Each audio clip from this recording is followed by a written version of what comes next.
하나님 주시는 말씀은 창세기 39장 1절에서 6절, 19절에서 23절 말씀이 되겠습니다.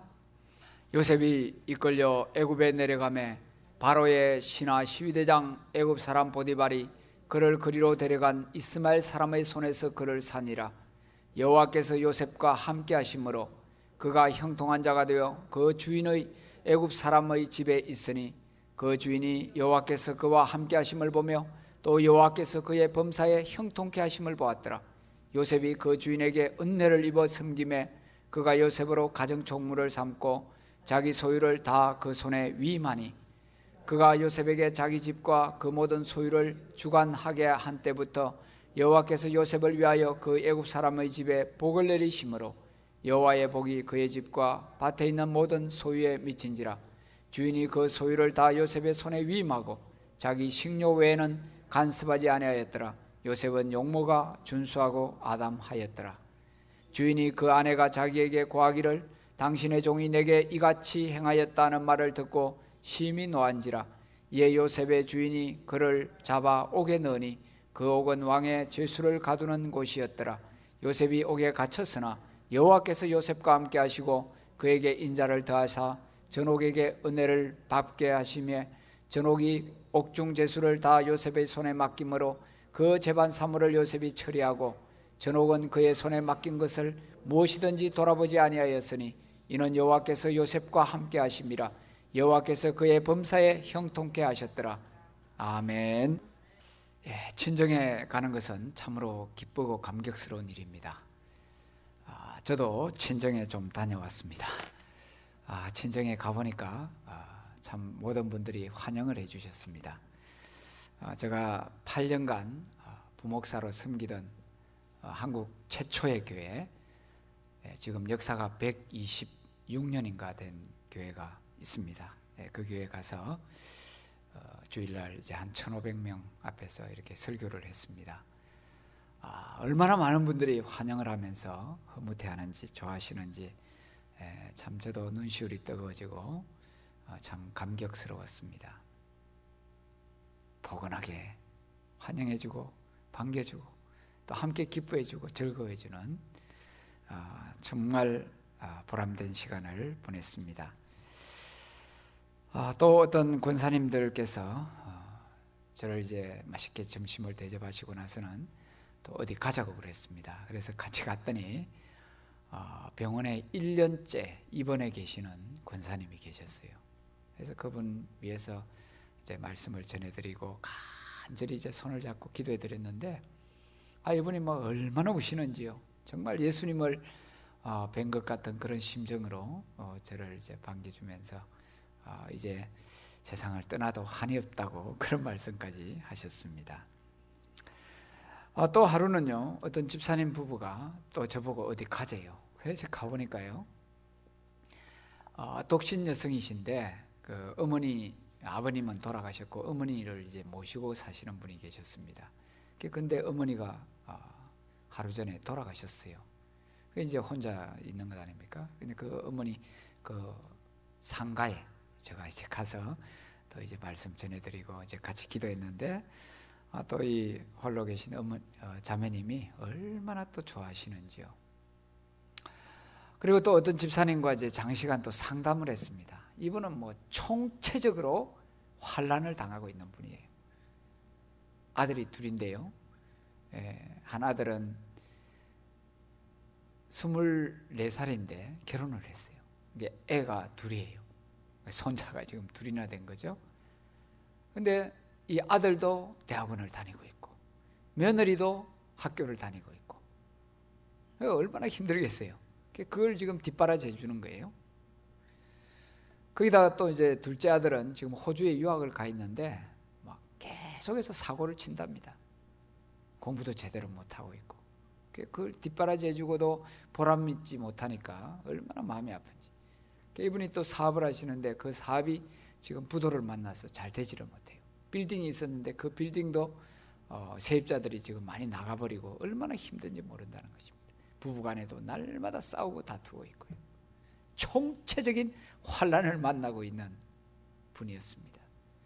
장시간 제가 그분을 만나서 하나님의 말씀으로 위로해주고 격려해주고, 그래서 만나기 전에는 얼굴이 막 우거지상이었는데 상담이 끝나고 나니까 목사님 이제는 다시 일어나겠습니다, 회복되겠습니다, 회복되었습니다 그러면서 회복되는 모습을 보면서 참 기뻐했습니다. 그리고 이제 총회를 4일간 하는데 얼마나 빠듯하게 했는지요. 막 계속해서 뭐 회의에다가 그 다음에 이제 낮에 부흥회 또 세미나하고 또 저녁에 또 2시간씩 막 그 부흥사님 모셔가지고 또 집회하고 막 계속되는 나흘간의 기간도 막 정신없이 돌아다녔습니다. 시차를 막 적응할 그런 시간도 없고요. 뭐 그냥 한 일주일이 순식간에 지나가 버렸습니다. 어제 오후 늦게 이제 와가지고 또 주부랑 뭐 여러 가지 정리하고 집에 가니까 한 7시, 8시 가량 됐습니다. 그리고 말씀을 좀 이제 마무리하고 이렇게 이제 잠자리에 들었습니다. 하나님께서 우리 모두를 이 세상 삶 속에서 남들을 돌보고 또 이웃을 위해서 기도하고 격려하고 축복하며 살아가는 이것이 참으로 복되고 아름다운 일이라고 말씀하고 계십니다. 여러분, 우리가 교회를 섬기고 있는데요, 우리가 작은 교회를 섬기면 피를 흘리는 일을 해야 됩니다. 우리 모두가 다 피 흘리면서 우리 교회를 섬기지 않습니까? 그럼 큰 교회를 섬기는 분은 또 어떤가? 피를 말리면서 또 교회를 섬겨야 돼요. 왜냐하면 큰 교회들끼리 또 막 경쟁이 얼마나 심한지요. 뉴욕에 있던 어떤 분을 제가 만났습니다. 그분이 그런 이야기를 해요. 뭐 뉴욕에 막 눈빛이 번쩍번쩍하지 않으면 안 된다는 겁니다. 매일 하는 일이 막 그냥 서로 치열한 경쟁 속에서 피를 말리는 일을 하고 있다고 그런 이야기를 들었습니다. 큰 교회도 피를 말린다는 거죠. 그럼 이민 목회는 뭐예요? 피를 토하는 일이라는 겁니다. 피를 토하지 않고는 일을 할 수가 없다는 겁니다. 우리 모두가 피를 토하면서 하나님을 섬기고 주님을 섬기고 있습니다.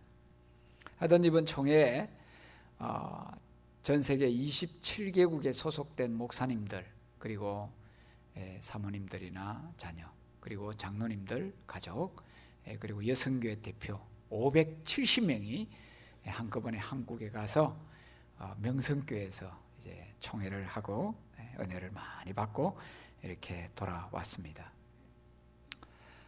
고국이라는 곳은 참으로 좋은 곳입니다. 모든 사람들을 안아주고 품어주는 곳입니다. 물론 천안함 사태로 인해서 조국이 상당히 지금 시끄러운 그런 가운데 있습니다만, 그럼에도 불구하고 하나님은 이 민족 우리나라를 특별히 사랑하시고 돌봐주신 줄 믿습니다.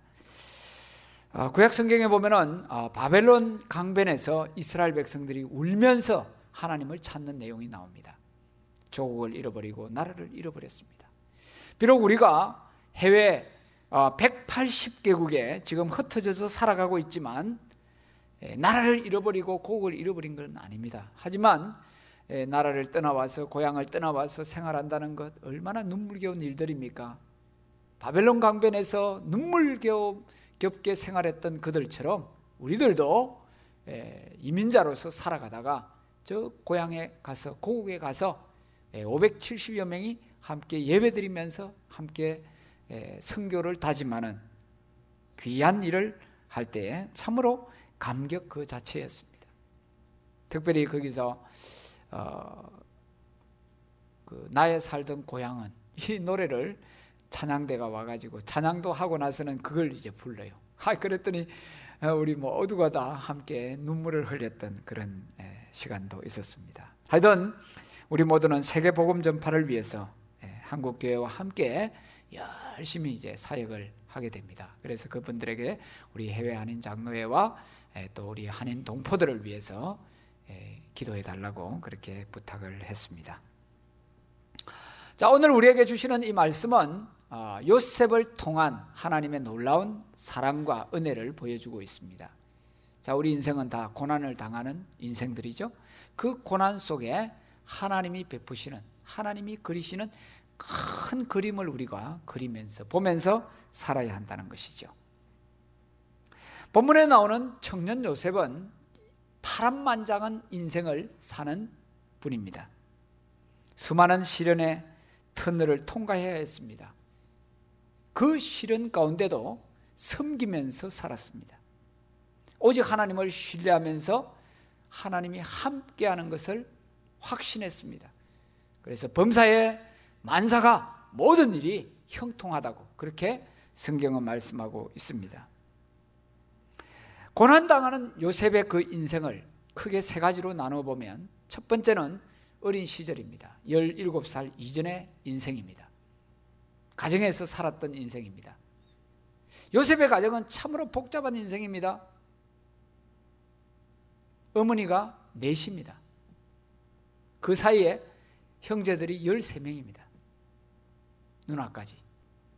그러니까 13명의 친동생과 또 이복 형제들과 같이 살아가고 있고 어머니가 넷이나 되는 그런 가운데서 그런 가정에서 살아가고 있습니다. 매일같이 눈물의 나날을 보내는 시간이겠죠. 시기와 갈등과 분쟁과 투쟁과 그런 가운데서 살아가는 인생입니다. 특별히 요셉이 어릴 때 아마 7살, 8살쯤 되었을 것 같아요. 어머니가 동생 베냐민을 낳다가 세상을 떠나버렸습니다. 얼마나 고통스러운 일입니까?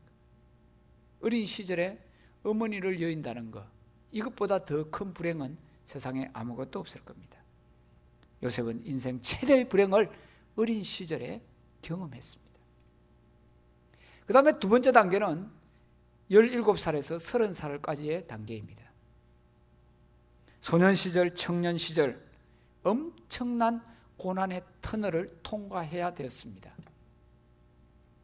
가정에서 형들의 시기를 당합니다. 아버지 심부름을 떠나 도단에 갔는데 거기에서 형들이 이 동생을 그냥 잡아가지고 구덩이 속에 던져버렸습니다. 거기 마치 물은 없었습니다만 혼자 힘으로 올라올 수 없는, 이 구덩이라는 말이 본래는 큰 웅덩이, 샘이라는 말이에요. 시골에 여러분 어릴 때 그 우물을 팠지 않습니까? 우물, 깊숙한 우물. 거기에 물이 있어서 물 뚜레박이 있으니까 뚜레박 붙잡고 올라오면 될지 모르겠어요. 근데 요셉이 빠졌던 그 우물은요, 아무것도 없는 겁니다. 혼자서 올라올 수가 없어요. 그 깊숙한 곳에 형들이 그냥 던져버렸어요. 엄청난 고통을 경험했습니다. 마침 유다가 동생을 이렇게 해서 안 된다 해가지고 살려주지 않습니까? 근데 은 20냥에 그를 팔아버립니다. 노예로 팔아버려요. 종으로 팔아버려요. 졸지에 형들로부터 인신매매를 당했습니다. 엄청난 고통의 터널을 또 통과해야 돼요. 팔려간 곳이 어디입니까? 애굽의 보디발의 집입니다. 그 보디발의 집에서 애굽 시위대장, 바로왕의 시위대장, 오늘날로 이야기하면 미국의 오바마 대통령의 경호실장이라고 볼 수 있겠죠. 그런 가정에서 종으로 이제 생활합니다. 그러다가 그 아내 미세스 보디발 때문에 또 강간 미수범으로 몰려버립니다. 자기가 잘못한 게 아무도 없는데요, 이 청년 요셉을 막 유혹하다가 자기 뜻대로 안 되니까요, 그냥 요셉에게 누명을 씌워버렸어요.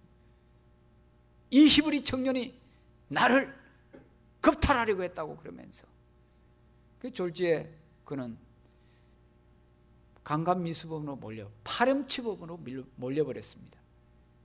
보디발이 그 전까지만 해도 자기를 인정해 주었는데 졸지에 그냥 강간미수범으로 몰아서 감옥에 가둬버린 겁니다. 엄청난 고통과 시련을 요셉이 경험하게 된 것입니다. 그의 지금까지의 크레딧이 다 무너져 버렸겠습니다.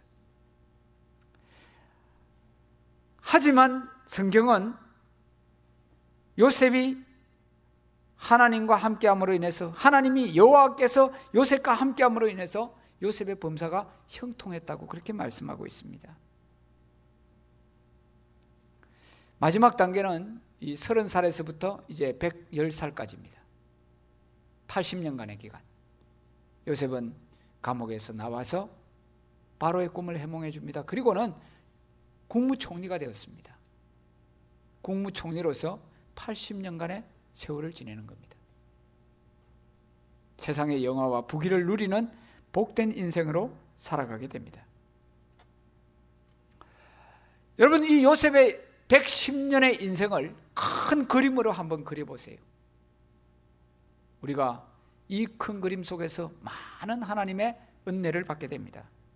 첫 번째는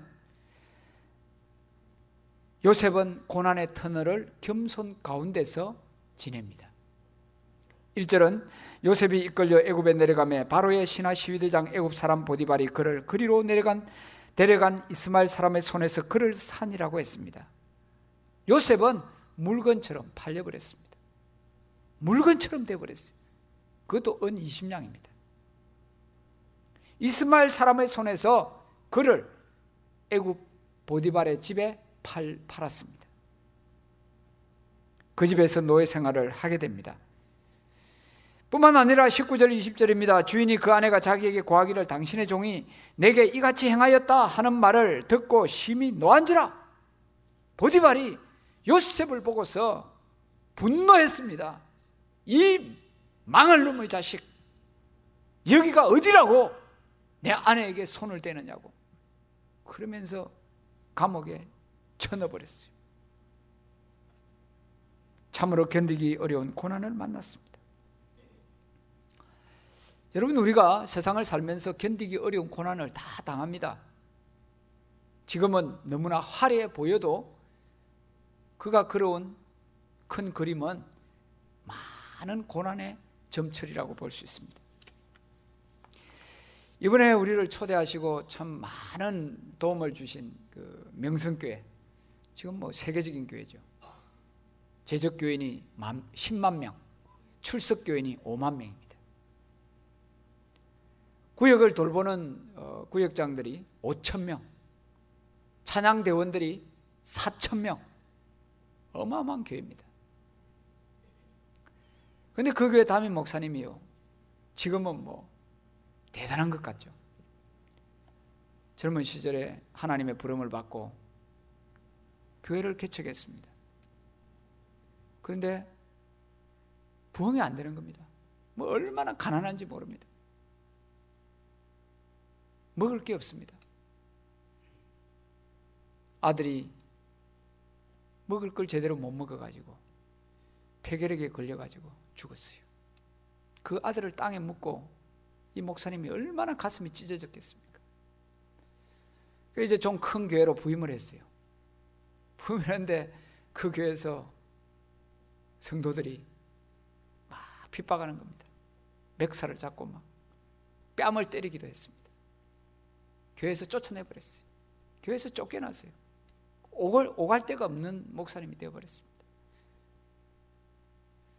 그래가지고 이제 서울 변두리에,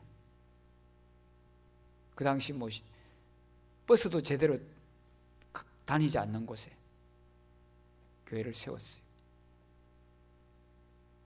눈물을 흘리면서 목회를 했습니다. 그런 가운데 하나님께서 지금의 10만 명이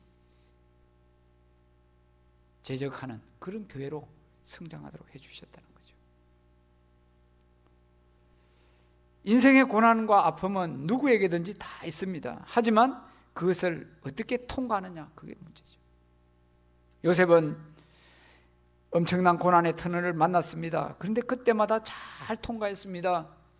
겸손하게 하나님을 바라보면서 통과합니다.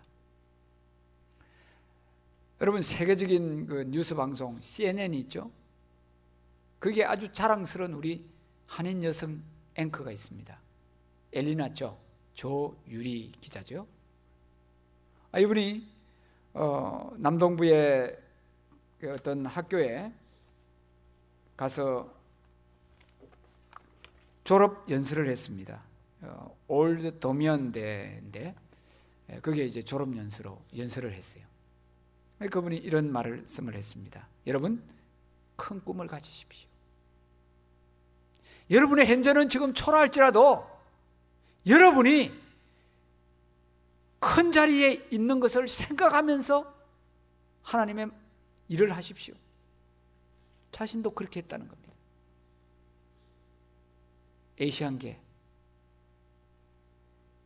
초라한 자신이 어떻게 세계적인 그 방송국의 세계적인 앵커가 될 수 있을 것을 누가 꿈이라도 꿨겠어요? 그러나 그는 그 큰 꿈을 꾸고 그 자리에 있는 자신을 늘 그리면서 살았다는 겁니다. 그런 하나님이 그 자리에 앉혀주시더라는 거예요. 두 번째, 그는 이야기합니다. 인생에 많은 고난을 당하고 아픔을 당하고 힘든 일이 있습니다. 그때마다 늘 겸손하십시오. 늘 겸손하십시오. 이분이 얼마나 겸손한지 몰라요. 그리고 열정을 가지고 일하십시오. 하나님은 반드시 축복하신다는 겁니다. 여러분, 요셉이 엄청난 고난을 당했지만 그때마다 겸손하게 하나님 앞에 나아갔습니다.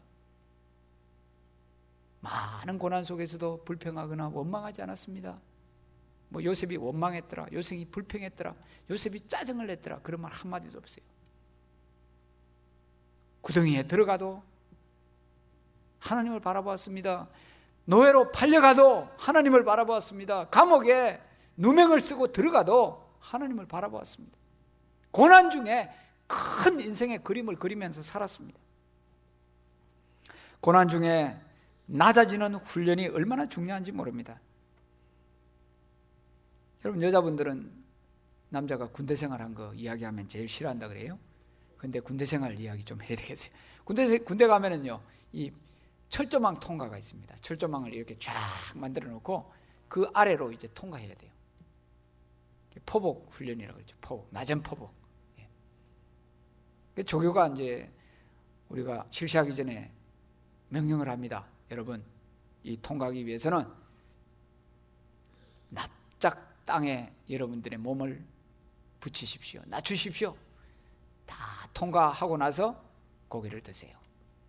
근데 이제 어떤 친구가 다 통과한 줄 알고 고개를 번쩍 들었어요. 그러다가 이 철모가 벗겨져 버렸어요. 이 뒤쪽이 이 철사에 찔려가지고 피가 흐르는 걸 봤습니다. 운동을 할 때도 마찬가지입니다. 보울링을 하든지 테니스를 치든지 자세를 낮추어야 합니다. 들면 어떻습니까? 그 경기에서 엉망이 됩니다. 실패합니다. 우리가 인생을 살아갑니다. 고난이 있습니다. 터널을 지나갑니다. 고개를 들어서는 아니 됩니다. 낮추고 또 낮추어야 됩니다. 포복하고 또 포복하면 됩니다. 그러면 하나님께서 그 포복을 통해서 우리를 성숙하게 만드시고 들어 쓰십니다. 우리 예수님의 생애도 고난의 터널을 통과하는 과정이었습니다. 하늘에서 땅으로 떨어졌습니다. 하나님에서 인간이 되셨습니다. 비행기를 타보면 그렇지 않습니까? 제일 힘들 때가 언제예요? 랜딩할 때, 착륙할 때 아닙니까? 착륙할 때. 11,000피트에서 33,000피트, 11km죠. 거기서 이제 내려오는데 막 고막이 막 찢어지는 것 같고 얼마나 고통스러운지 모릅니다. 우리 예수님은요, 그것보다 몇천 배, 몇만 배 더 높은 하늘에서 하나님의 그 보좌를 버리고 낙곤 비천한 인간의 세계로, 피조 세계로 내려오셨어요. 창조주가 피조물이 되신 겁니다. 얼마나 고통을 당하신 겁니까? 짐승 마구간에 가셨어요. 짐승이 되셨다는 이야기입니다. 섬기는 종이 되셨습니다. 최대의 최악의 죄수가 되셨습니다. 사형수, 십자가 사형수가 되셨습니다. 거기서 피를 흘리며 돌아가셨습니다. 무덤까지 내려가셨습니다. 엄부까지 내려가셨습니다. 그 예수님, 최대의 실패 인생이죠. 끝장난 인생이죠. 좌절할 수밖에 없는 인생이죠.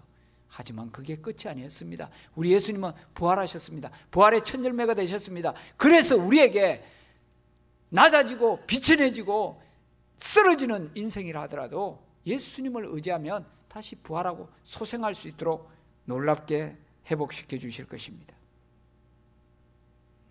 예수님은 그 아픔 속에서 하나님 아버지를 의지하셨습니다. 자신의 명철이나 세상의 물질이나 권력을 의지하지 않았습니다. 사람도 의지하지 않았습니다. 히브리서 5장 8절에 말씀합니다. 그가 아들이시라도 받으신 고난으로 순종함을 배웠고, 마태복음 11장은 나는 온유하고 겸손하니라고 말씀합니다. 그 고난의 터널 속에서 철저하게 겸손하고 철저하게 하나님을 바라보면서 순종으로 승리했습니다. 명품 바이올린이 있습니다. 선율이 아름답고 공명을 잘 내는 바이올린, 어떤 나무로 만듭니까? 여러분, 미국과 캐나다에 럭키 마운틴이 있죠. 이 럭키 산맥 3,000피트의 이제 그러니까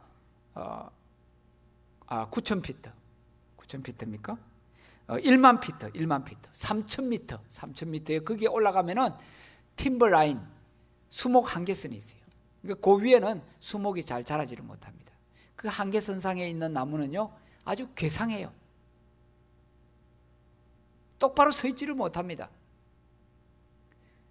날씨가 차갑습니다. 매서운 바람이 불어칩니다. 견딜 수가 없어요. 그래서 결국 엎드릴 수밖에 없습니다. 무릎 꿇는 나무입니다.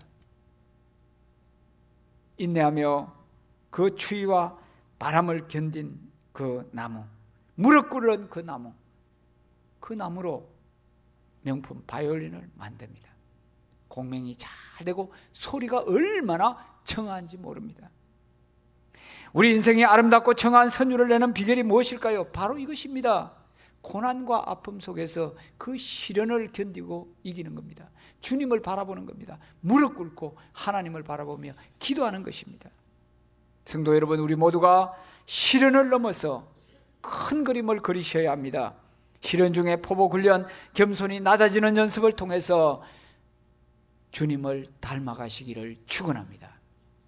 두 번째는 하나님의 인도하심을 믿었습니다. 우리 인생은 우리 자신이 인도하는 것 아닙니다. 하나님이 인도하는 겁니다.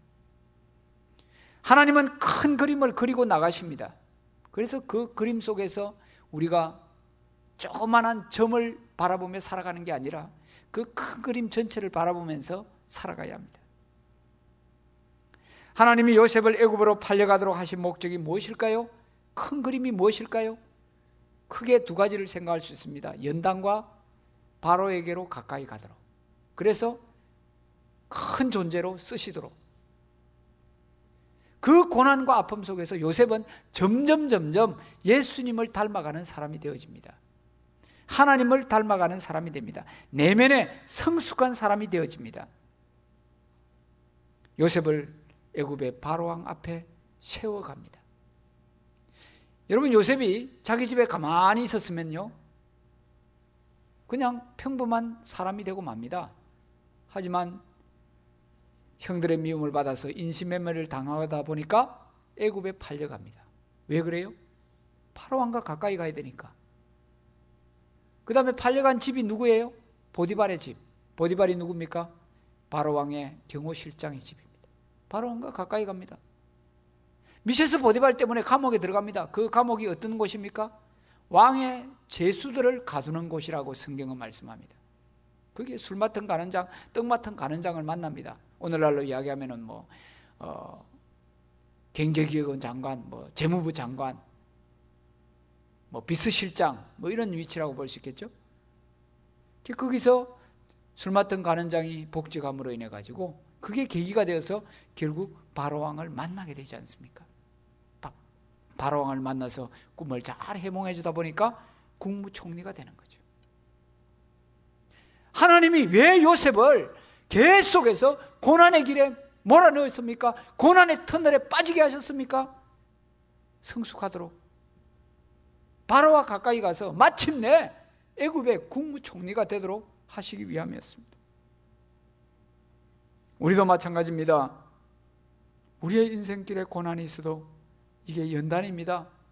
그리고 우리가 바로에게 가까이 가도록, 하나님께 가까이 가도록 하기 위함입니다.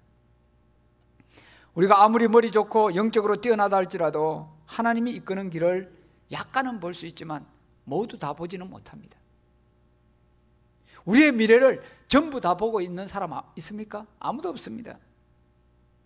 찬송가 344장입니다. 이 눈에 아무 증거 아니 배워도 믿음만을 가지고서 늘 걸으며. 이 눈에 증거가 보이지 않는다는 거죠. 보입니까? 여러분 10일 후에 여러분의 인생에 일어날 일에 대해서 보입니까? 보이지 않습니다. 눈앞에 선명하지 않습니다. 증거가 보이지 않습니다. 하지만 믿음을 가지고 잘 안 보이는 길이라도 걸어갑니다. 모든 것이 합력하여 선을 이루시는 하나님, 최종적인 승리를 우리에게 주실 것을 믿습니다. 이것을 믿을 때 우리는 성실히 순종하며 삽니다. 물론 단기적으로는 13년 동안도 아무것도 보이지 않을 수 있어요. 요셉이 17살부터 13년 동안 노예로 생활합니다. 죄수로 생활합니다. 앞이 보이지 않습니다. 깜깜합니다. 나는 이제 죄수로 인생을 다 사는구나. 여기서 내가 인생을 마감하는구나. 그렇게 생각할 수도 있었을 겁니다. 하지만 하나님은 그의 인생길이 보이지 않아도 함께 해주셨습니다. 여호와께서 함께 하시니 요셉이 범사에 형통했다고 했습니다. 하나님은 언제나 내게 좋은 것을 주시리라는 믿음으로 앞으로 나아가시기 바랍니다. 성실하게 살지만 나쁜 결과가 나타날 수도 있습니다. 하지만 실망하지 마세요. 고난 중에도 형통을 주시는 하나님의 손길을 믿으시기 바랍니다. 하나님은 내가 아는 부분보다 더 큰 전체 그림 속에서 나를 인도하시는 좋으신 하나님이십니다. 또한 요셉은 이 큰 고난 속에서도 이웃을 열심히 섬겼습니다. 여러분, 요셉의 별명을 총무인생 이렇게 바꿀 수 있겠죠? 가정에서도 형제들의 총무였어요.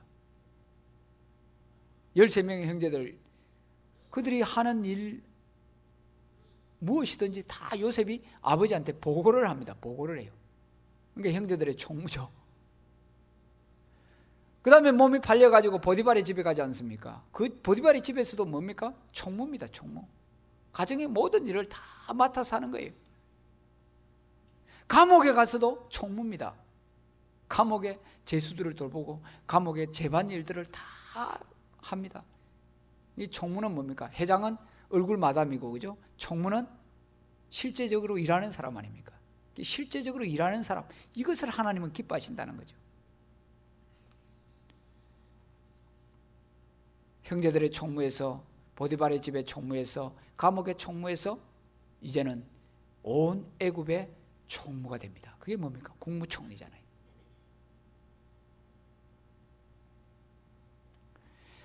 요셉은 어디로 가든지 섬겼더라고 했습니다. 오늘 2절 말씀에 애굽 사람의 집에 요셉이 있으니 그 주인이 여호와께서 그와 함께 하심을 보며 여호와께서 그의 범사에 형통케 하심을 보았더라. 요셉이 주인에게 은혜를 입어 섬김에 그랬습니다. 섬김에. 요셉이 그 보디발의 집에서 섬기는 일을 했습니다. 감옥에 가서도 요셉은 섬겼습니다. 창세기 40장 4절입니다. 요셉이 그들 두 제수 관원장을 섬겼더라라고 말씀합니다. 국무총리로 애굽 전체를 섬겼습니다. 요셉은 어디로 가든지 무엇을 하든지 섬기는 인생이 그의 라이프 스타일이었습니다. 우리 예수님이 섬기는 분 아닙니까? 마태복음 10장 45절입니다. 예수님이 오신 목적이 뭐예요? 내 목숨을 주고 자신을 목숨까지도 섬기기 위해서. 예수님이 섬기시는 분이에요. 요셉이 예수님의 모형이에요. 섬기는 삶을 살았습니다. 그 엄청난 고난의 터널 속에서도 요셉은 철저하게 섬기며 살았습니다. 누명을 쓰고 감옥 속에 있었어도 요셉은 섬기는 사람이었습니다. 제 코가 석자라는 말이 있죠. 코가 석자면 여러분요, 다 사람들이 핀잔 줍니다. 그죠? 그런데 요셉이 지금 자기 코가 석자가 되었지 않습니까? 감옥에서. 그죠? 재수가 되었으니까. 강간미수범, 파렴치범으로 지금 들어가 있으니까. 그런데도요, 섬기는 거예요. 거기 있는 왕의 신하들, 술 맡은 가는장, 떡 맡은 가는장을 얼굴을 봅니다. 그러니까 안색이 좋지 않아요. 그래서 그들에게 남들 그렇습니까? 그들이 이야기하자 꿨는데 얘를 저한테 보세요. 알려주다. 쫙 멍해 주. 그 맡은 가직이 되어. 나중에 이제 애굽애들을 불러. 감옥에 있을 때 요셉이라는 그 청년이 내 꿈을 해몽해 줬어. 신통망통한 사람이야. 그래서 그 사람을 그 꿈을 쫙 풀어줍니다. 왕이시여, 이 좋은 소는 7해 풍년을 말합니다. 이 파리한 7마리 소는 7해 흉측한 가뭄을 말합니다. 7해 풍년 동안에 온 창고를 많이 만들어 가지고 저장해 놓으십시오. 그러면 흉년의 때 그것을 넘어갈. 그러면 너무너무 꿈을 잘 해몽해 주고 지혜롭거든요. 야, 됐다. 너가 국무총리 해라. 그래서 요셉이 졸지에 30살에 국무총리가 되었습니다. 노예된 지 13년, 나이 약간 30세에 애굽의 국무총리가 되었습니다. 여러분, 요셉이요 28살이나 29살 때 바로 앞에 가서 해몽을 했으면 어떻게 될까요? 그러니까 2년 동안요, 이 술 맡은 가는장이 요셉이 그것을 했다고 해서 다 잊어버렸어요. 근데 2년 후에 그걸 알았습니다. 여러분, 27살, 28살, 29살 때 그렇게 했으면요, 요셉은 그냥 석방돼 가지고 평범하게 사는 겁니다. 그런데 30살 때 바로 왕을 꿈을 해몽해 줌으로 인해 가지고 그 당시 애굽에서는요 30살이 되어야 국무총리가 될 수 있는 겁니다. 하나님의 이 타임리 히트, 적시에 안타를 치시는 건 놀라운 겁니다. 아직까지 우리의 때가 차지 않았습니다. 때가 되지 않았습니다. 29살에 요셉일 수 있습니다. 1년만 기다리면 됩니다. 28살에 요셉일 수 있습니다. 2년만 기다리면 됩니다. 하나님께서 존귀하게 세우실 것입니다. 마지막으로 하나님은 합력하여 선을 이루셨습니다. 찬송가 434장에 나의 갈 길 다 가도록 예수 인도하시니 내 주 안에 있는 긍휼 하늘 위로 받겠네. 무슨 일을 만나든지 만사 형통하리라. 구덩이에 빠져도 노예로 팔려가도 감옥의 죄수가 되어도 요셉은 하나님이 형통하게 하심을 믿었습니다. 빌지 않았습니다. 여러분, 우리 같으면 어떨까요? 남이 막 우리를 모욕하고 멸시하고 막 핀잔 주고 그러면 어떻게 합니까? 그걸 그냥 묵상합니다. 얼마나 오랫동안 묵상하는지 몰라요. 그래가지고 밥도 제대로 못 먹어요. 잠도 제대로 못 자요. 하지만 요셉은 그러한 아픔 속에서도 하나님이 좋으신 분이지 그 하나님을 믿고 그 하나님을 바라봤습니다. 고난의 터널을 기쁨으로 겸손함으로 섬기면서 통과했습니다. 예레미야 10장 23절입니다. 여호와여, 내가 알거니와 인생의 길이 자기에게 있지 아니하니 걸음을 지도함이 걷는 자에게 있지 아니하니이다. 우리의 걸음이 누구에게 있다고요? 우리 자신에게 있습니까? 아닙니다. 오직 같습니까? 노예로 팔린 것 같습니까? 이해하지 못하는 시련 속에 있습니까? 하나님이 우리의 길을 인도하고 계십니다. 하나님 안에서 믿음으로 살아가시기 바랍니다. 주님이 책임지십니다. 주책신앙을 가지고 주님을 바라보시고 주님을 의지하시기 바랍니다. 마침내 하나님께서 함께 하십니다. 놀라운 체험과 놀라운 축복을 주실 것입니다. 제가 아는 어떤 청년의 이야기입니다. 고등학교 1학년 때 미국에 와서 공부를 하는데 얼마나 힘들었는지 모릅니다. 말이 통하지 않습니다. 영어를 공부하고 여러 가지 공부를 하는데 날마다 울면서 공부를 합니다. 1년 후에 타주로 이제 이사해서 또 열심히 공부합니다. 해도 뭐 힘듭니다. 교회를 열심히 섬깁니다. 화장실 청소도 하고 교실 청소도 하고 본당 청소도 하고 교회 행정도 돕고 파워포인트도 돕고 CD 만드는 일도 돕고 뭐 온갖 일을 다 합니다. 통역하는 것도 돕고.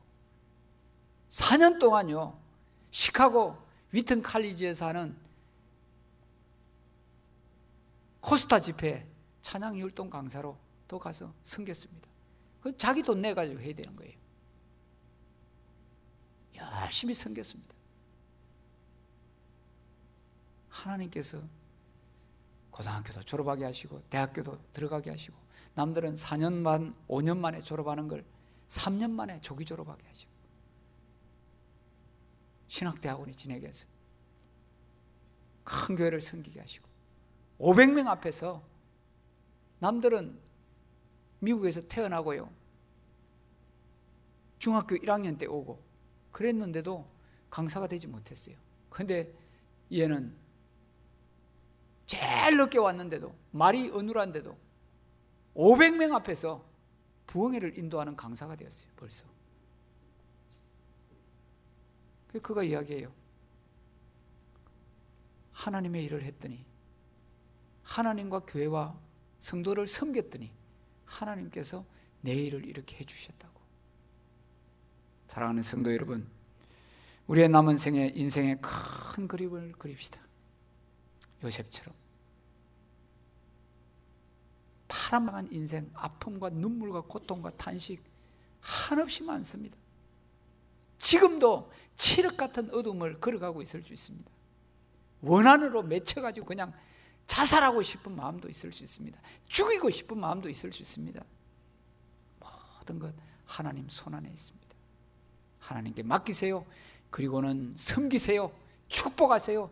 위로하세요. 하나님의 일을 묵묵히 열심히 하세요. 주님 부르실 그날까지. 제가 아는 어떤 분요, 86세인가 세상을 떠났습니다. 85세가 되도록요, 그 먼 곳에서 버스 타고 다니면서요, 새벽에 교회 피아노 반주하셨어요. 피아노 반주하셨어요. 대단하시죠? 예? 여러분, 하나님 부르실 그날까지 우리가 섬기며 봉사해야 됩니다. 하나님 앞에 나와야 됩니다. 그럴 때 하나님께서 우리 한 사람 한 사람에게 향하신 큰 그림을 날마다 그려가고 계십니다. 그 현장의 주인공들이 되시기를 주의 이름으로 축원합니다.